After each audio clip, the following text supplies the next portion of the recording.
Thank you, Mark. And it's great to have two powerful people on one each side. It's always good.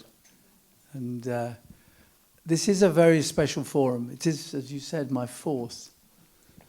And I've been reflecting since I came, as we all must, those of you who've been before and those of you who are just here.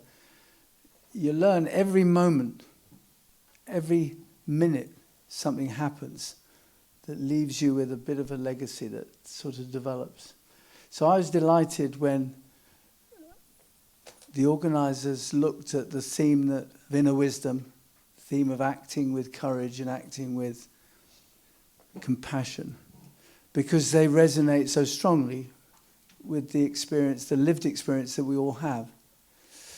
And I was thinking about this session. This session we have two people who have lots of experience of acting in that way that we need to share, we need to hear, we need to interrogate.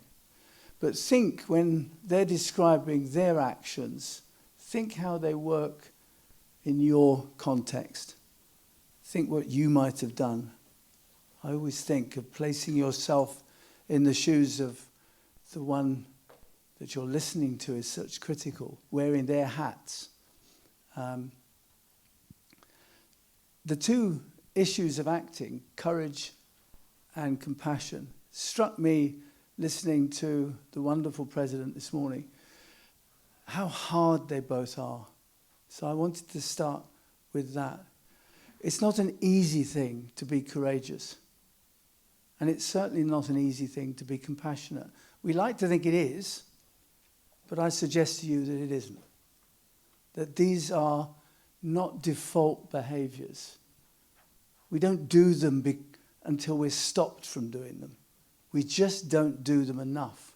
So the job, I think, in our thinking, in our planning, in our strategies, in our dialogues, for me very much is how do we unlock it? Because it's in there. We don't have to teach people how to be courageous. We have to teach them how to unlock the courage within. We don't need to teach people to be compassionate. I believe that. Sounds terrible. We don't. We need to teach them how to unlock the compassion that they have. Why do they push it down and bring other things up above it? When they fail to see the humanity in events that are in front of them, it's because for some reason they've pushed compassion down. They've pushed the courage to think openly and creatively, to be vulnerable, to be exposed. So I want really my colleagues to open up a little on their experience of those things. Can you describe to us, from your experience, from your actions in the past, how you've successfully unlocked a bit of compassion, or how you've unlocked a bit of courage and then put it to use? These are difficult questions.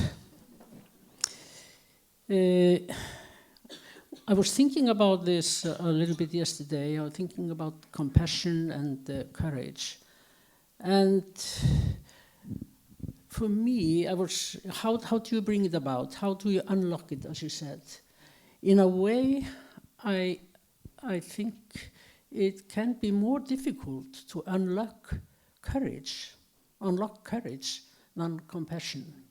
Because somehow compassion comes more naturally. I think we have a lot of compassion, all of us, in our heart, and we just have to go to the core of ourselves and find it to unlock it. Courage needs more, what should I say? To bring it about, it's more difficult. You really need to step out of your comfort zone. And maybe you need to do things that you know that will be very difficult. You will get a lot of criticism. There will be even anger and attack when you are courageous, when you act courageously. Sometimes, that's when you are acting. But sometimes you also need courage, like was mentioned this morning, to go in and decide not to act. Just to go and reflect and think, what is it that that I can? What am I? Who am I? What can I bring to the society? And maybe I'll go back because Mark mentioned that we met in 2010. I first came into Brahma Kumaris in 2009, and that was actually when I experienced kind of a total collapse, both a collapse of my mentally and physically, and politically, all at the same time. It was the same time as the whole financial system actually collapsed. So it coincided with that. And I decided that I had been, in a way, like you say, formally quite successful as a politician. But then suddenly I realized that this was not working any longer. I really needed to think, where was I going, and what were my values, and how could I really bring about, or how could I nurture my values now after this collapse? And then I turned to Brahma Kumaris, and I went to both to Rajasthan 2 times on a call of time, and some other retreats. I went to Oxford, and I really started working on myself, and I withdrew totally from this official life. And I decided to kind of start nurturing myself, and I think it actually took courage to do that. Maybe I didn't think so much about it at that time, but because I really needed to do this, it was essential for me to do this. It was just a kind of a life-saving thing to do. But it took also courage to just tell everybody I'm withdrawing, I'm going I'm going inside, I'm trying to find my own spirituality. This was not something that was kind of accepted in the political environment I lived in. So I stepped out of that environment, and to be able to nurture myself and find myself again and find my voice. Yeah, let's say that, find my voice. And I think, so that's just one example of also how you can be courageous by going in instead of going out. So both, a remarkable insight, thank you. And what you're reminding us is that some of the courage we need is about how we relate to ourselves. Mm-hmm. And some of the compassion we need is how we are compassionate to ourselves. This is a difficult place to be in. Exactly. And I think they're very powerful insight. Hyppolite, let me go to you. I have to tell you, this man is a very, very good friend. I started off when I met him first at Yale, when he was a student and I was a visiting prof. And I was just bowled over by this guy's courage and by the compassion that he had, not just for his own position. I'm building him up because he's worth building up. And all I could hope for was to spend some time with him. And then I managed, by some freak of administrative bureaucracy, to make sure he came and did his PhD with me. So we've known each other in a different sorts of ways, so it's declaring an interest. But many of you know Hyppolite's story, and he is a very brave person who's come into a very from an uncomfortable place, to a very much more comfortable zone, which you find him in now. It's rarely that he's not smiling. How that's possible, I still am learning. And let me just, before I give him the microphone, to tell you some experience of his and how he found his way of unlocking courage and unlocking compassion from where he came from. I've never stopped learning from being with him. Never. And I'm not going to get the PhD degree afterwards, which is most unfair, because I've learned an awful lot. Hyppolite, tell us about the way you found an inner strength to and a courage to unlock some of these positive forces in your life. Well, Mike, thank you. Well, I don't know where to start, but the courage, I would say, it came from looking at unfairness that happened in my country, Rwanda, when I was 7.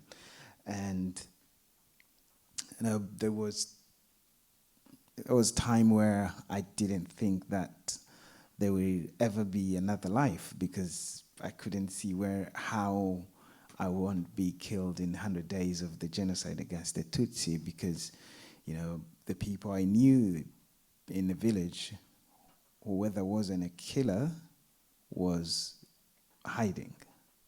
Whoever wasn't hiding meant he was dead. And mostly, only very few people were trying to rescue families, and that was the genocide against the Tutsi. And how I survived it, it's a miracle.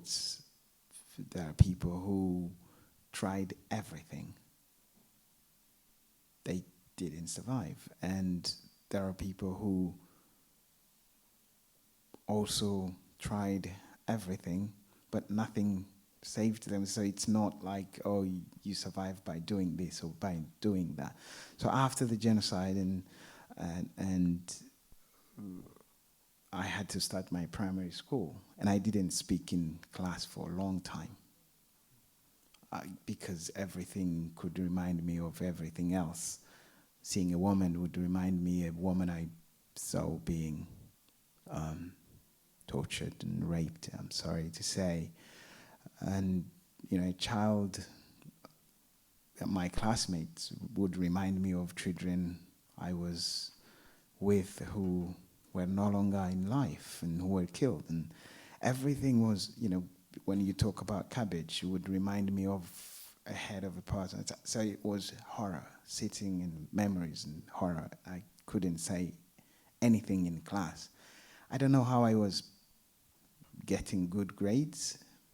And when I was in primary 4, my teacher asked me, like, you never say anything in class, but how do you,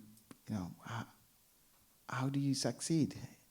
I say, well, you always talk about things that are okay, and I have things that are not okay to say in class. This was one person, that teacher's father was a local village leader who then was in exile because he has committed genocide. And he asked me what were those things, because he was a teacher. I trusted him, and I told him, I want to say things I experienced. And this was 3 years after the genocide. I was a kid. I was now turning 10. And he was a good man, and he helped me to create a theater club for children.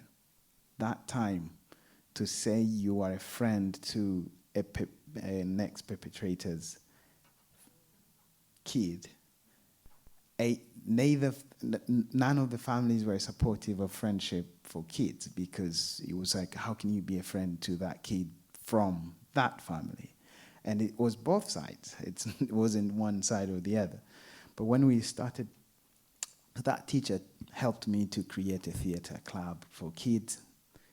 And as kids, we couldn't tell each other what our families tell us. But when we started acting, people came and started watching the plays and started seeing us dance, and I started then, and other kids, we started putting theater and poems into place, and we were performing and dancing. But that was the anger that was going out, and that was the expression we could do. So, but then the question of, will Rwanda have a future? Will we be able to go to a neighbor's home and sit there and talk anymore or again. Those were questions that consumed my brain, my mind every time where I saw any person, or when I thought about, growing up, and, you dream, you want to go to school and all that. So that there was a time when I couldn't go to school anymore. And the frustration really came to surface, and I was like, wow, how am I going to be? What's going to happen to me? Because all my hope was lost. The school was the refuge, but I wasn't going to go anymore because I couldn't afford the transportation of the bus, $5. And so that time, I thought I was being courageous and compassionate because I wanted to do revenge. I tried to go in military. That was when I was 12 to 13 years old. And the army said, you are too young, we can't allow you in. But I wanted to become a killer as well, do revenge. That time I was thinking I was being brave and courageous, and because I was like, yeah, so they did it. I have to do it. I have to do even the worst because the people who did it, who killed my family members, including my dad, including many of my extended families, I knew them, and I could see their families around. I was like, well, but they didn't do anything wrong, those family members. But then, so the time I realized that, look, they didn't do it because they are bad, it's just because they learned to do it. And the realization of, like, what will I be if I do that, if I become a killer? That's when life changed, and I was like, well, now I'm going to do, because I have seen the worst, now I'm going to do something different. Then I started asking myself, how then do I do a different way? How do I bring people together? Because that time we were really separated and people were not really loving each other. And that's when, so then the need to say, well, they were trained, they learned to hate, they learned to be bad, they learned to kill, they learned that, we will end their enemies while we always, were friends with their children. And so the realization of what can I do differently? That's what turned me into doing work I did and brought, even until today, I bring people together to have conversation. The people who finished their sentences of genocide crimes, they're back in community now. So we bring them together, we do gardens together with the survivors and their families. So the intergenerational work, that's where it started. And I think the courage and the compassion came from the energy to say, can I do something different? Thank you, Dr. Wright. So it takes time. There's no doubt about that. And some of us worry that we don't have enough time, but it's a bit of a journey that we have to go through. So now when you go back to Rwanda, I know that you manage a whole series of events that bring people together that not that long ago were not together in a very positive way. And that takes a huge amount of courage because it's risky, isn't it? I'd like to talk about courage and risk, if you would, because I know that's an important issue. But it also takes a form of compassion. You've talked about how you've related to yourself, how you cared for yourself at quite a young age. But how do you mobilize compassion in 2025 when you go into groups where you know that there are roles, perpetrators and victims, the families of both, that are working together on a future national Rwanda, which I know is an important driver for your government. Do you have to draw down deeply for compassion, or do you find that the optimism of your vision of the future helps you through that?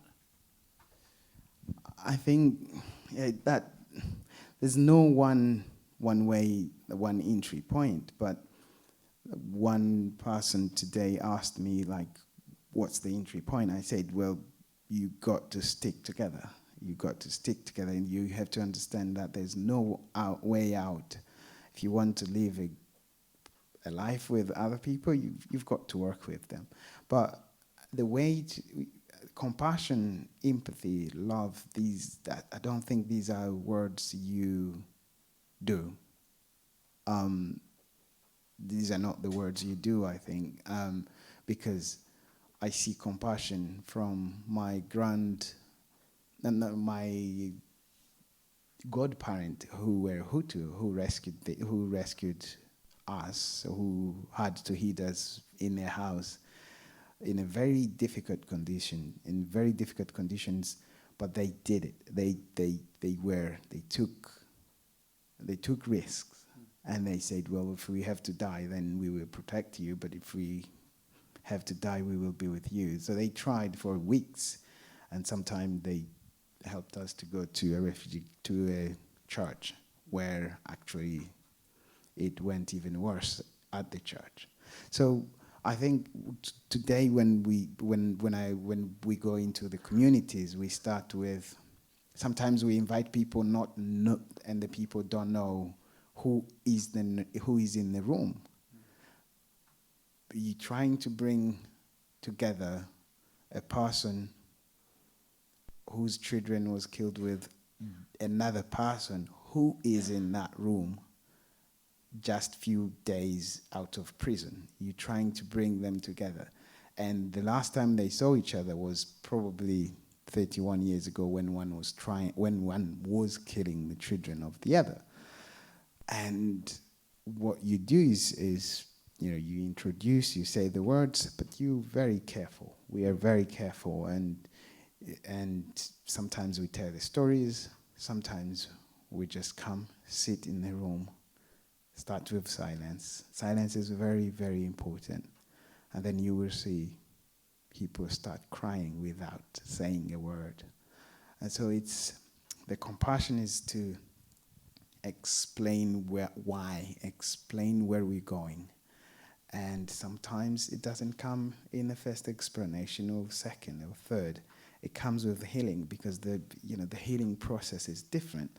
And there are people who are not, we all on the way of healing. And sometimes we try once to make someone even look at somebody's eyes. They can't. And we will go home.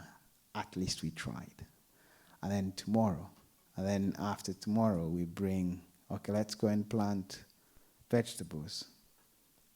Actually, they start laughing and start smiling at each other, and then it goes on. There are, sometimes they write letters to each other.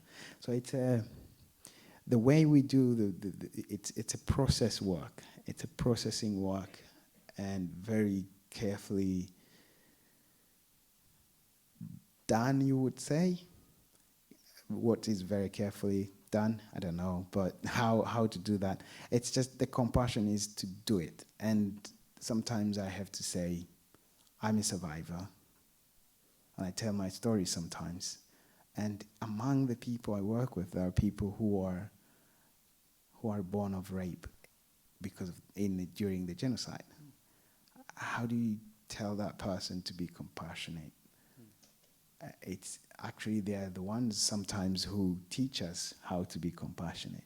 So it's understanding probably what needs to be done, and sometimes it's just the heart of love that says, love them. If they cry, you cry with them. It's not looking at them, and we don't call them perpetrators. We call them ex-perpetrators, because they're also human. They have done it, but they want to be new.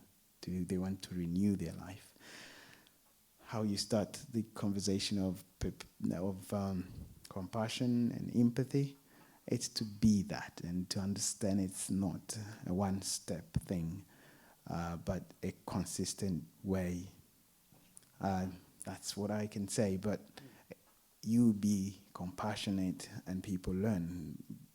When I was walking across the country for 25th anniversary of remembering the genocide, I didn't ask for food, but people brought food to me and gave me, where to stay.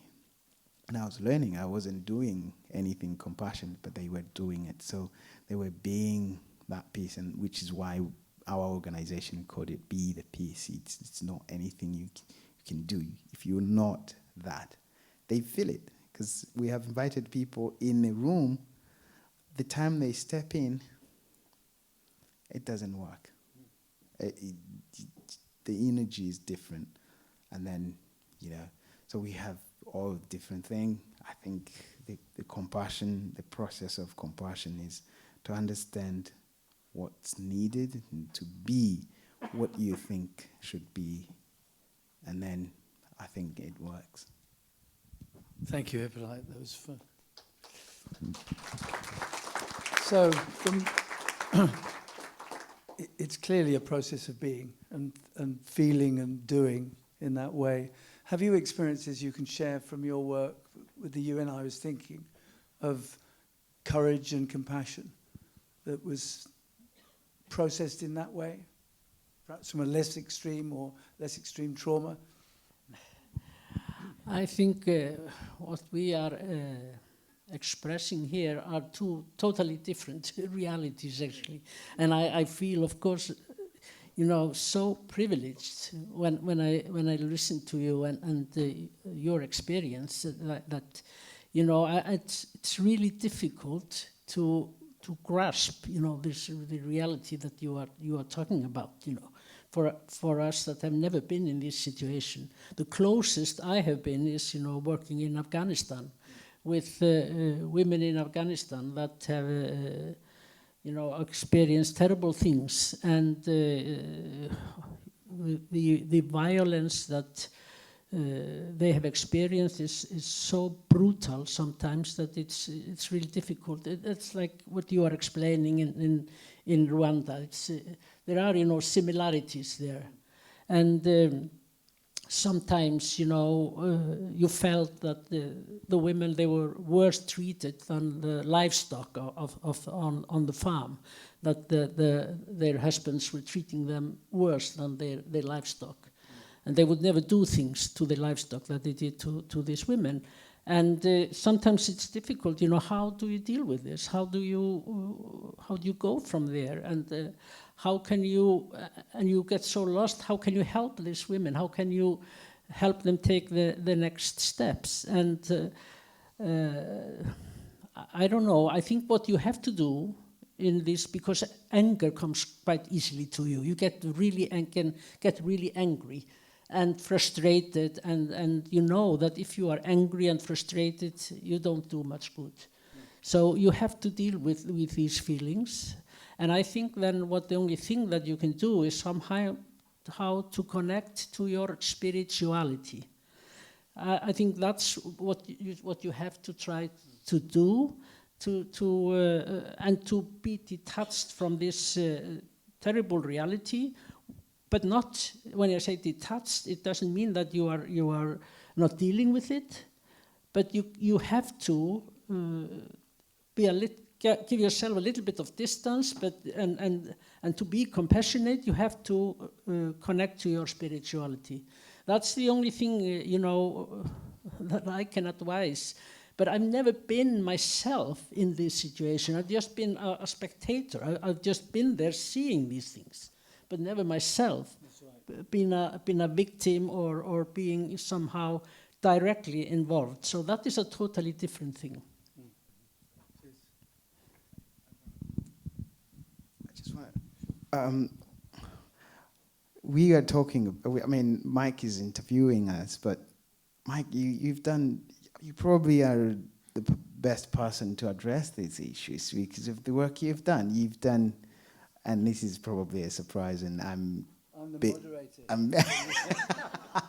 But you've done some work in Middle East and with high-profile people. Like, don't want to mention the names, but you can mention them yourself. But you've worked and still do some work with military and police and other people to bring compassion in them, in their work. And how do you do it? And I think we also want to hear from you, like, your experiences.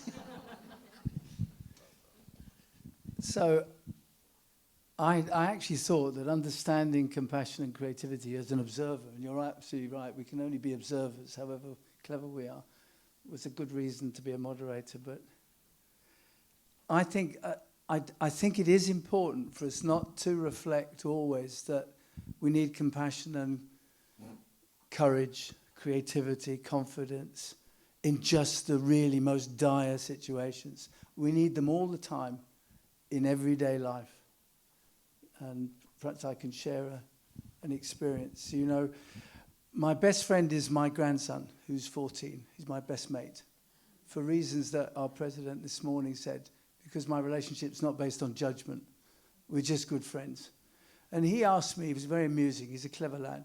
He said, as I remember, I used to talk to my parents about what they did in the war, thinking of the 80th anniversary. That's quite often in my generation was, what did you do in the war, Dad? You know, he came and asked me what I did in the peace, because he know it's a wonderful question. And I shared with him his story because recently I was with the UN at the beginnings of a peace negotiation we were managing in Susha, in the Caucasus, between Azerbaijan and Armenia. If there are any stakeholders in the room, that's fine. I shall be courageous and tell the story anyway. I wasn't taking sides. I was very much a peace builder working with the UN. And in these situations, I think it's a very good example of really difficult work, high expectations, high stakes, where you have to mobilize every ounce of creativity.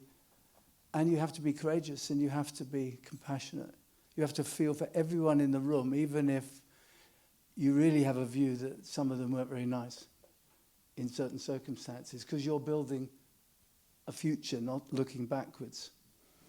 So we'd set up in Susha, for those of you who've ever traveled in the Caucasus, if you haven't, you must. This is an amazing place.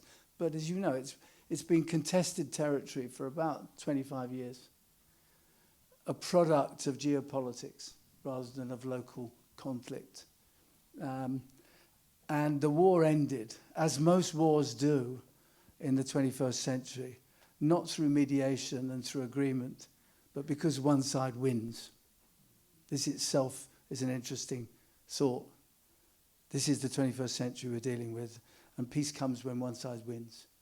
And one side had won, but the peace was built, sustained, had to be agreed, and mediation. And we'd set up, the wonderful UN had set up 3 tents. In the middle, we were the experts, and the international organizations were trying to mediate and discuss. Wonderful team of people with experience on both sides. One tent, the Armenians, the other tent, the Azerbaijanis, to the first meeting. And it didn't start well. So I arrived Thursday afternoon. It was supposed to be starting on a Friday, and all hell broke out. I can't describe. If any of you, some of you I know are very experienced in these situations, however competent or experienced you are a total amateur. These are big stakes. You feel very small and very anxious that if you do something wrong, everything will fall apart. I mean, it's a hugely difficult and complex thing. And there was one of the delegation, and I have to say, because I was explaining to my grandson and trying to amuse him, I call him in my diary the big hat, because he was a general and he had a really big hat.